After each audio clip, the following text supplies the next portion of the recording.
Welcome to the Capital News. I am your host, Alex Karitis. Today is Tuesday, December 29th, 2020. Thank you so much for joining me. Title of today's podcast, Junk Debt, Junk Economics. You know, I don't have it in front of me, but I believe the last time I saw the figure for negative yielding debt, we were somewhere around $18 trillion, getting close to an all-time high once again. Now, typically when one thinks of junk bonds, junk debt, if you will, you think immediately, all right, those bonds, it's got a low price, but it's got a high yield. Inverse relationship, right, between the price of a bond and its corresponding yield. And that makes intuitive sense because that's the information that is being transmitted to the marketplace via the yield. If it's a junk bond, I got to pay 8, 9%, 10%, maybe more. High risk, high return. That's how markets are supposed to function. So, typically, you look at junk, you think high yield, right off the bat. But now we're just swimming in an ocean of negative yielding debt. And I would argue to you that that is also junk debt. Now, you may disagree with that, but I think it's garbage. That's why when we go through our market performance, which we typically do on a daily basis, when we come to the bonds, I say, oh, Uncle Sam's 10-year junk note is currently yielding yada, yada, yada. Because it's junk, because it's garbage. $18 trillion of negative yielding debt around the globe. That's the size of the U.S. economy. That's our GDP. This is nothing to sneeze at. And chances are it's going to get worse. And then, of course, the other interesting thing about this, the flip side of the coin, because we have all of these de facto bailouts, a lot of companies should be paying a bigger coupon on their debt. But because they're being bailed out, but because they're being subsidized by one central bank after the next, because they're being bailed out by one federal government after the next, no, but they don't have to pay 8, 9, 10% anymore. They can pay half that. Even though in all reality, their business is garbage. The way they manage their finances is junk. These are the distortionary effects. These are the distortionary problems that I always bring up when you have this type of interference from governments and central banks. This is not free market capitalism, ladies and gentlemen. It's not even close. So anybody who you ever hear say that, turn them into the Capital News. Let them learn a thing or two. Because this is not free market capitalism. It's not even close. We know what this is. This is fascism with a big side dish of socialism. Social programs for lower income brackets, and then you have corporate welfare. And the middle class gets squeezed. And that's exactly what's taking place right now. This is about consolidation, it's about control, it's about power. These lockdowns, these restrictions, that should become evidently clear that this is what this is about now. Maybe it wasn't from the beginning, but now clearly it is. Shut these businesses down, tell them what to do so they can open up. They do so, and then you shut them down again. It's ridiculous. These people, these businesses, they're not surviving. These small businesses. And as we know, still, nearly 50% of those small businesses remaining are at risk of closing their doors for good. Well, guess what that makes them in all reality? It makes them a poor risk, doesn't it? To invest in them or to give them loans. And guess what? That's exactly what's happening. Because the same financial institutions and banks that we are bailing out to the tunes of hundreds of billions of dollars, really trillions when you lever it up, they're not giving that cash out to the small businesses. I thought that was the purpose of the Nobody Cares Act. You see why I call it the Nobody Cares Act? That was the first one. You think 2.0 is going to be any better? Not a chance. In fact, it's going to be worse, because it's adding more debt to our books. When is this going to end? Your guess is as good as mine. I think this is going to keep going well through 2021. Most definitely through next year. And we'll see what happens thereafter. But to me, this is outrageous. To me, this is criminal. And there's no end in sight. That's some of the junk debt, and we're going to get to more of that. But the junk economics part of today's title, of course, goes hand in hand with that. But what I want to focus more on is MMT, modern monetary theory, which is a bunch of BS, and UBI, universal basic income. And those two things sort of go hand in hand. When somebody brings up one, they typically bring up the other. That's the world in which we are entering, if not already in. I remember hearing about MMT for the first time maybe a year and a half ago. And every time it came on the news, particularly your financial media, everybody would dismiss it.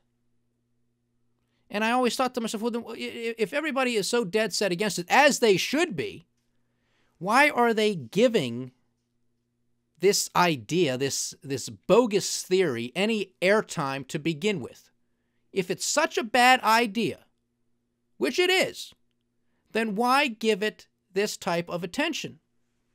And so you have to ask yourself, you got to try to read between the lines. Why are they doing this? Maybe it's because they're trying to sort of dip your toe into the pool, see whatever it is.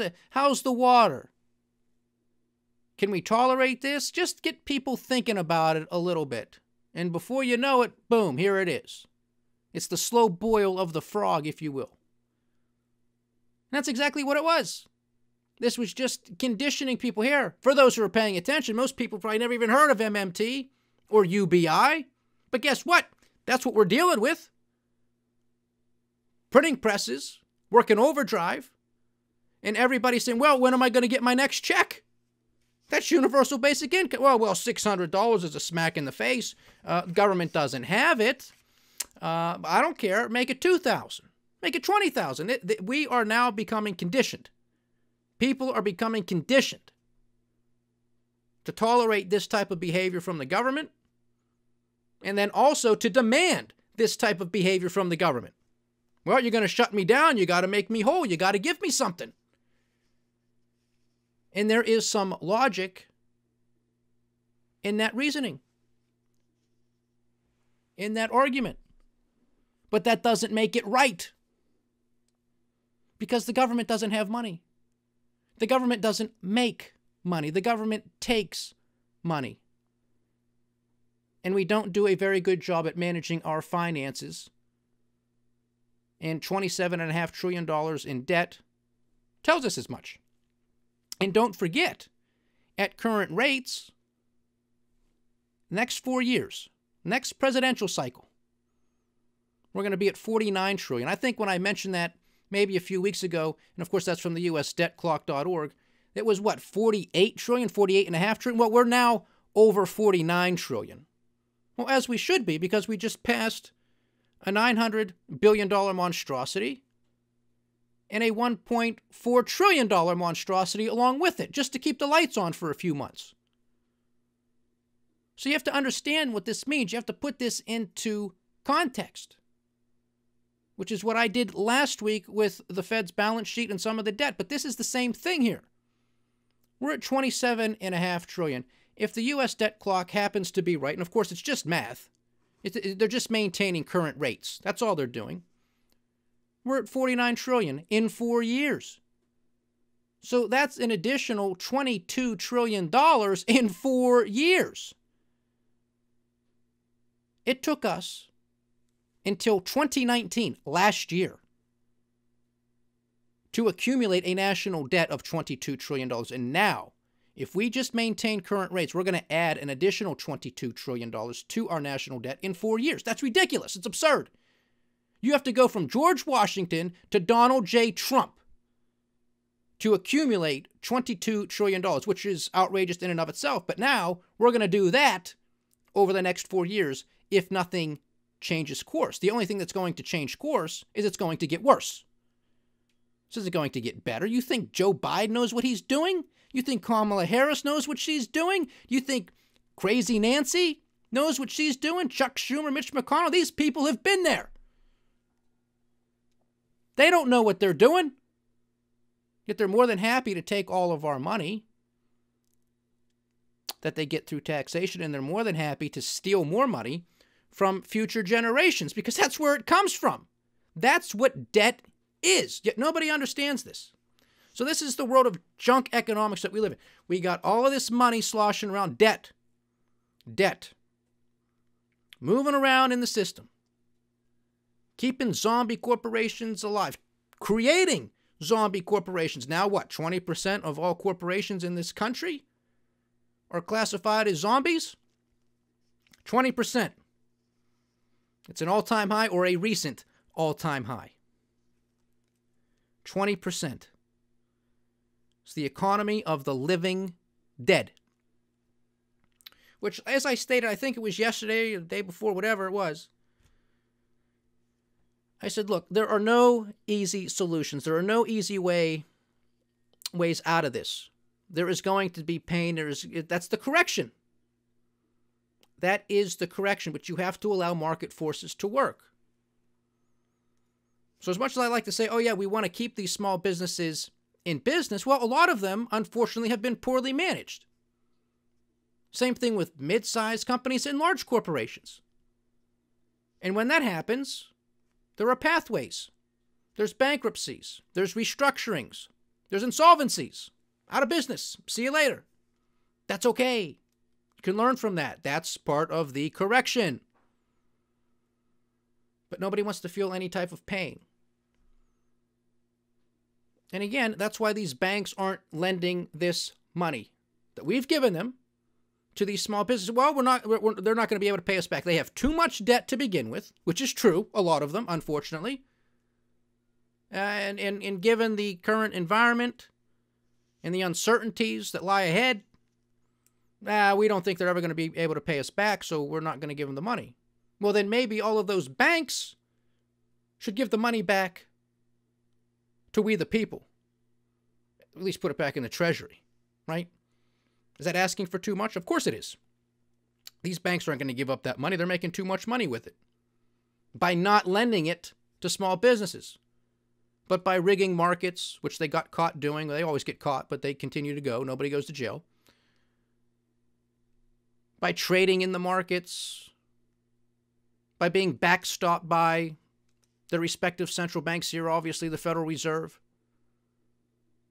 So more corporations, more zombies can create themselves and perpetuate themselves. Oh, well, there's going to be a buyer for it. The Federal Reserve will step in through one of their emergency facilities and buy up all of this debt, either on the primary market or the secondary market. So yeah, go to the banks and have them underwrite all this stuff, and they can collect a whole bunch of fees. What a joke. What a game. Right in front of us. Trillions of dollars, our money, being stolen right in front of our eyes, and nobody says a peep. It's the Nobody Cares Act. Already got Nobody Cares Act 1.0. We now got 2.0. Believe me when I tell you, there will be 3.0 and probably a 4.0. Maybe more. We'll see what 2021 brings us. And I think 2021 is going to be worse than this year, economically speaking. I hope I'm wrong, but none of these issues structurally have been resolved. And adopting and implementing MMT as the solution with a UBI, Universal Basic Income kicker, is not the solution. And if it is, then we don't have to pay taxes anymore. That is the logical conclusion of this. Because MMT is basically predicated on a central bank. A government can just print the money. The only time that they have to collect taxes is if inflation gets out of hand, whatever that means, because what metric are these people going to use? How are they going to calculate it? And then you raise taxes to sort of cool the economy down. It's ridiculous.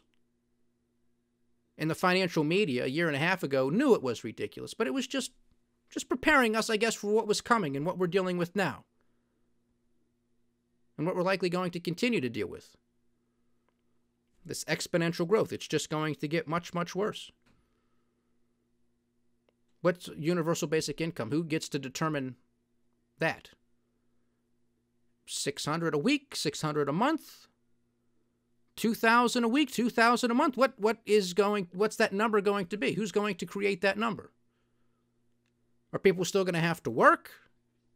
Or doesn't that matter anyway? You don't have to produce anything. You just have to produce money. That's all. Just here, print it, give it to somebody, and go spend it somewhere. What are you going to spend it on if people aren't working producing stuff?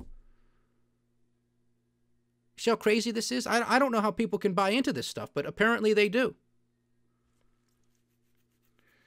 The other concern, I brought this up briefly yesterday, but didn't go into great detail. You know, the U.S., obviously, with all the debt that we have, has a lot of that debt coming due next year. I think about $1 trillion. Now, how are we going to pay that off? Well, we're not. We're going to monetize it. We're going to roll it over. We're going to do everything we can except pay it off. I mean, I guess, technically speaking, we're paying it off, but we're paying it off in inflated dollars. It's Banana Republic, don't forget. $1.4 trillion. 900 billion, 2.3 trillion right off the bat. We're going to have another probably multi-trillion-dollar deficit year for fiscal year 2021. So we're going to have to issue, of course, more debt. Well, you know, if you're really thinking, if the wheels are turning right now, you can probably get a sense as to where I'm going with this. That's supply. That's a supply of treasuries coming onto the market. Well, that's the supply side.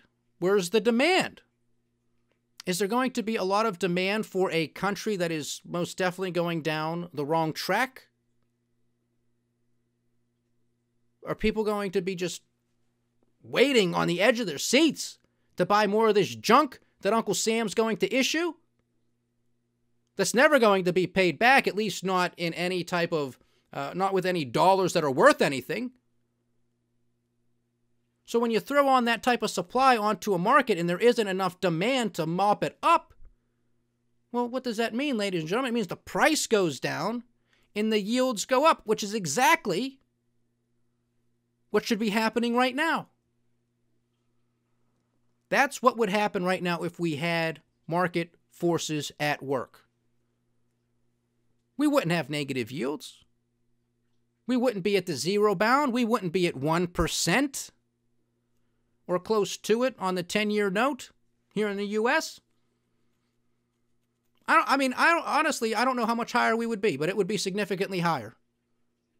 And that's what's supposed to happen. And it would really halt the economy. It really would. But that tells you how big of a joke this whole system is. That tells you that this whole thing is a pyramid scheme. It's a Ponzi scheme. It's a con job. It's smoke and mirrors.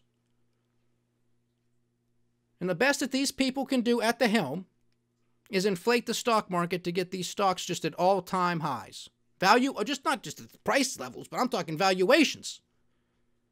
Some fundamental analysis. Ridiculous. Comparable periods. The dot-com boom and bust. 1929, the Great Depression. The Great Financial Crisis. None of these ended well. That's where we are. But again, most people are oblivious or they don't care. Because as long as their account is going up, people don't care. They don't care at what expense. that it's at the expense of future prosperity, of future generations. People don't care. Just let number go. They'll care, of course, when everything hits reality. When this bubble economy hits reality. Then they'll care once they start losing money. Like I said yesterday, the golden age of fraud, to coin a phrase from Jim Chanos, which I agree with 100%, that that's going to be the case. And as he said, he's a better student of this history than I am when it comes to the fraud cycle. But, you know, it's going to follow the financial cycle, the business cycle. And that's really when you're going to start to see a lot of the damage. And that's what concerns me about next year. Because all we have done is thrown trillions of dollars into the system, junk debt, junk economics, to keep everything afloat. Afloat. Afloat. Not strong, not healthy. Afloat. That's all. That's all it is. It's just temporary. And it's wearing off. And that's why they finally got together and passed Nobody Cares Act 2.0 and a $1.4 trillion spending bill. Get what I'm saying? This is why you cannot do this stuff. This is what happens. To me, the writing was on the wall several months ago. This is what they were going to do. They were going to pick winners and losers, and there's always more losers than there are winners. And they're doing this with our money, through taxes today, in future taxation and inflation, now and in the future. Those are the costs. Podcast we did several months ago at the beginning of all of this stuff. Free was never so expensive. There is no free lunch. Great Reset we talked about, debt jubilee, debt forgiveness. One man's debt is another man's asset. There is no free lunch, period. End of story. So those are some concerns, right? If you have all of this debt issuance from Uncle Sam next year, the year after, who's going to be there to buy it? Well, I guess just the Federal Reserve, just our central bank, which really makes us, again, a first world banana republic. This is debt monetization. And that's all in the effort to prevent yields from spiking, to prevent the market from doing what should happen. There's supposed to be, you know, a hurdle rate to capital, to raising funds. When you're borrowing at 0.1%, that's nothing. It's basically free money. Just come out and do something with it. But people don't understand how to manage the money. Creates all of these distortionary effects throughout the economy. That's why we see so many dislocations and breakdowns of correlations, which I said was going to happen. And it's only going to get worse. Going into next year, when this stuff starts to wear off again. And that's what gives me the greatest concern, is the oncoming tsunami of bankruptcies and insolvencies. Well, what's that going to do? Of course, create more unemployment, which continues to go in the wrong direction, as we see on a weekly basis with initial jobless claims. Real estate, etc., etc. This is just going to create a vicious downward spiral. So that's where we have it. And to me, no surprise here, right? Shouldn't be a surprise to much of you either. This is what happens when you run a Ponzi scheme. You run out of idiots. You run out of new suckers to come into the system. You run out of taxpayers. You run out of tax-paying dollars. Can't pay for this stuff anymore. And that's it. Because don't forget, Bernie Madoff would still be in business if it wasn't for the great financial crisis. People wanted some of their money. Sell, Bernie, and give me some of that cash. I need some of the cash. Well, guess what? Bernie didn't have it. He was running a Ponzi scheme. We don't have it either. But what Uncle Sam has that Bernie didn't is a printing press. Printing press. It's ridiculous. Some market performance. It was a rare down day across the board, really, on Wall Street, especially with the Russell 2000, the small cap index, which has just been on a tear as of late, just shooting off to the moon. So I don't know if this is just going to be a little bit of a one-day correction and then next leg higher, or if this is the start of a larger correction. Of course, one day does not make a trend, so we'll continue to watch that. But the dollar index is trading at 89.76, so back with the 89 handle. And it's really broad-based weakness of the U.S. dollar across a lot of the major currency pairs. U.S. dollar is weaker against the euro by 0.25%, weaker against the British pound by 0.33%, weaker against the Aussie by about 0.2%, weaker against the New Zealand dollar about 0.5%. And these are sizable moves in the currency markets. Don't forget this. Yeah, let's look at the Swiss franc here. The U.S. dollar is weaker against the Swiss franc by about 0.2%. And then we have Bitcoin up 2.25%. I don't talk about Bitcoin too much, but that's at roughly $28,000 per coin, if you will. Look, I think Bitcoin is most likely going to be a poster child of this bubble economy. Same thing with like Tesla and so many of these other IPOs and just story stocks that live out there. Of course, I could be wrong. I just really don't see a lot of the utility from Bitcoin. I think there's some other alternative cryptocurrencies out there that are probably, the better competitor, the better option, I guess, if you will. But, I'm a small fish in a big sea, right? So it really doesn't matter what I think. But it's something to pay attention to. And more power to those people who have it. Same thing, like I say, look, you want to ride the wave in Tesla? Be my guest, but don't tell me that those valuations are justified. Same thing with Bitcoin and all this other stuff. That's fine if you want to ride the price wave and you do very well. More power to you. Congratulations. But don't tell me a lot of this stuff is justified, because I just do not believe it. But that's some of the currency market news right now. Overnight futures market trading: Dow Jones Industrial Average is up 1/3. S&P 500 is up 0.5%, and the NASDAQ 100 is also in the green, up 0.6%. Japanese markets down slightly 1/3%, a mixed bag across the pond in Europe today. And the Australian markets are down 1/3%. On the commodity front, we have WTI trading at $48.37 a barrel, Brent at $51.40. Natural gas bouncing back a little bit from yesterday's big sell-off, $2.44. Gold and silver both flat today, but both in the green right now. Gold at $1,881 an ounce, silver at $26.28. And of course, Uncle Sam's 10-year junk note is yielding 0.94%, which of course to me should be a lot higher than that.